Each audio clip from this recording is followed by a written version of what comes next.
궤도로 인공위성을 쏘아 올리는 한국형 발사체 KSLV 누리호가 발사될 때까지 지지해주는 제2발사대는 누리호와 마찬가지로 국내 기술로 개발됐다는 점에서 시선을 끈다.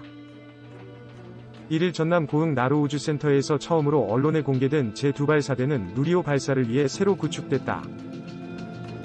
누리호 발사 수행기관인 한국항공우주연구원과 국내 산업체들이 제2발사대 개발에 참여했다. 설계부터 제작 조립까지 발사대 제작에 필요한 모든 과정이 국내 기술로 개발됐다. 이처럼 우주발사체인 누리호와 발사대 모두 국내 기술로 개발된 점은 큰 의미를 가진다. 2013년 러시아 기술로 발사체 엔진을 제작해 발사에 성공한 나로우의 제1발사대는 순수 국내 기술로 개발됐다고 보기 어렵다. 제1발사대는 나로우 개발 당시 러시아로부터 입수한 기본 도면을 토대로 국산화 과정을 거쳐 개발됐다. 제2발사대는 제1발사대 구축과 운용 과정을 거쳐 습득한 노하우를 바탕으로 설계됐다. 따라서 운용 원리나 구성, 중앙공용시설 등에서는 공통점을 띈다.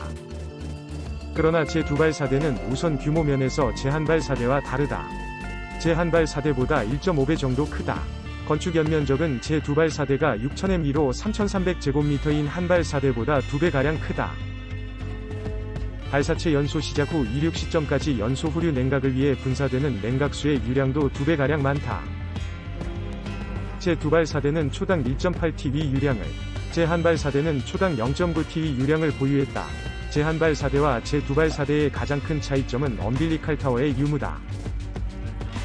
제1발사대에는 별도의 타워가 없었으나 제2발사대는 3단형인 누리호 발사체에 맞춰 12층 높이의 48m 엄빌리칼 타워를 구축했다.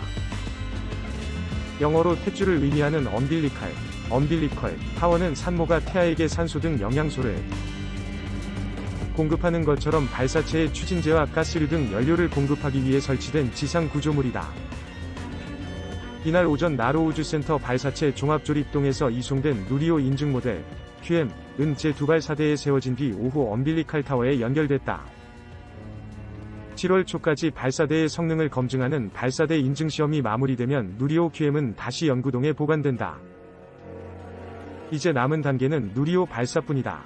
누리호는 순수 국내 기술로 개발된 우주발사체로 1.5T급 인공위성을 600-800km 상공지구 저궤도에 진입시키는 역할을 한다. 오는 10월 1.5T 무게의 인공위성 모사체를 싣고 고흥 나로우주센터에서 발사될 예정이다. 이날 누리호 QM을 발사대에 세우는 작업이 끝난 뒤 고정환 항우연 한국형 발사체 개발사업본부장은 기자들과 만나 그간 우리나라는 우주발사체와 기술을 확보하지 못했지만 누리호 개발을 통해 우리에게 필요한 우주 수송 수단을 갖게 됐다. 두 발사대도 설계와 제작, 시연, 구축 등 모든 과정을 국내 기술로 했다는 점이 의미를 지닌다고 말했다. 발사체는 우주 공간에 인공위성이나 탐사선을 올려놓기 위해 사용되는 로켓을 말한다. 로켓을 우주 탐사나 인공위성 등 평화적 목적으로 활용하면 발사체가 되지만 다른 대륙에 있는 특정 표적을 파괴하려고 사용하면 미사일이 된다. 2.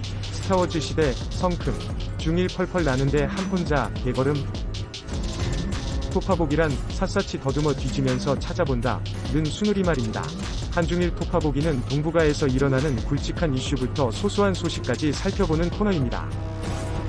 지난 6일 일본 우주항공연구개발기구 JAXA의 무인 탐사선 하야부사 2가 소행성에서 채취한 시료를 담아 보낸 캡슐이 회수됐습니다.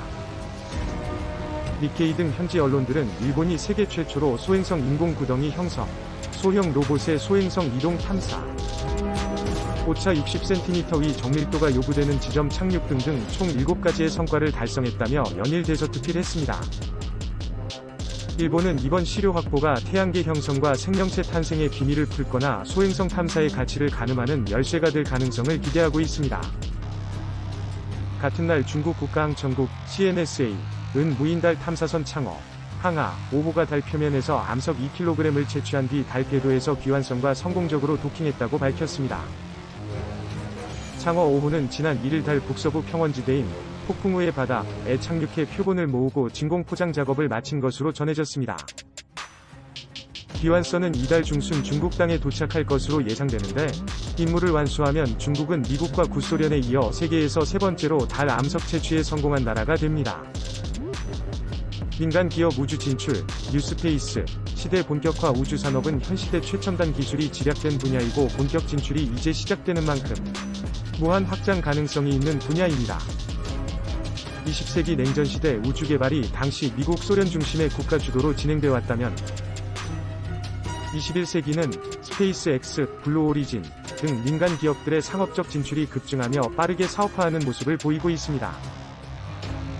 특히 스페이스X는 지난 5월 첫 민간 유인 우주선 크루 드래건 발사 성공을 비롯해 수많은 민간 최초 타이틀을 써내려왔습니다.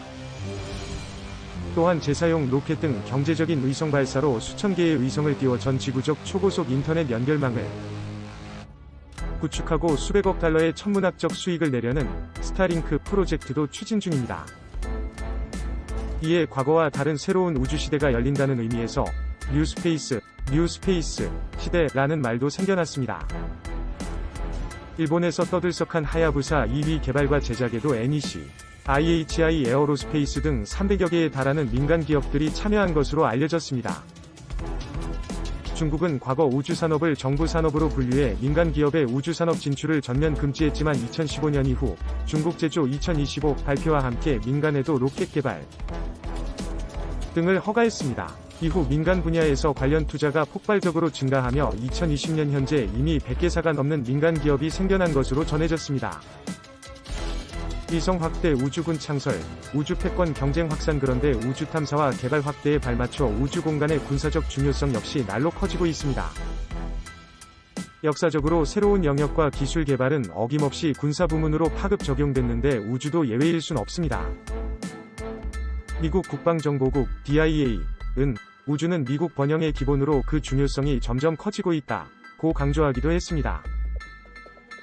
이런 배경에서 강대국들이 앞다퉈 우주 개발에 열을 올리는 이면에 군사 활용 목적이 가장 큰 비중을 차지한다는 분석도 나옵니다.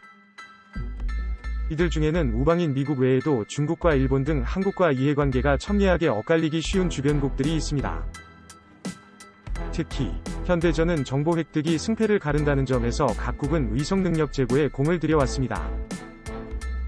세계 우주 개발 예산의 약 60%를 지출하고 140기로 가장 많은 군사위성을 보유한 미국은 정찰위성 1000기를 추가로 배치해 지구 전역을 포괄하는 위성망 블랙잭 구축을 추진하고 있습니다.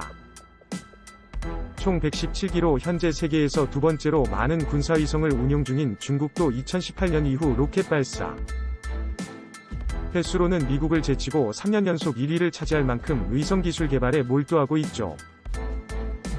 일본은 총 위성 개수는 이들보다 훨씬 적지만 정찰 능력과 운용 면에서는 타의 추종을 불허한다고 알려졌습니다.